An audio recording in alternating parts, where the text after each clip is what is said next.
Hey everyone, I'm Pat Mayo and I want to rap for a few seconds about zero potential. First of all, what is it? It's the likelihood a player has of crushing your fantasy dreams, posting a big fat goose egg in your lineup, and more importantly, costing you victory.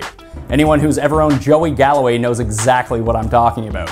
This year, the king of zeros has been Kyle Rudolph. The point is, you need to keep these players as far away from your roster as possible if you're in the business of winning championships, which I hope we all are. It's truly been a trying year for poor Phillip Rivers, and it may actually hit its nadir this week in New York.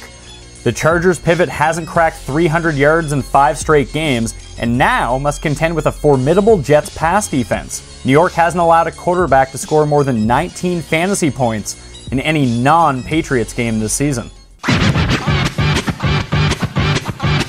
It's tough to sit down Marshawn Lynch. I get that. But the 49ers have been a stone wall to opposing running backs on the road. They've ceded just 2 rushing scores all season and haven't allowed any rusher to break through the century barrier away from Candlestick. And that includes Adrian Peterson. Mike Wallace has been rejuvenated since the return of Ben Roethlisberger, piling up 207 yards and a pair of scores the last 2 weeks. But the Bengals are a tricky matchup, since he's already held Wallace to 52 yards earlier this year and have been dynamite keeping wideouts clear of the end zone. Since week 4, the Bengals have only given up 6 receiving touchdowns.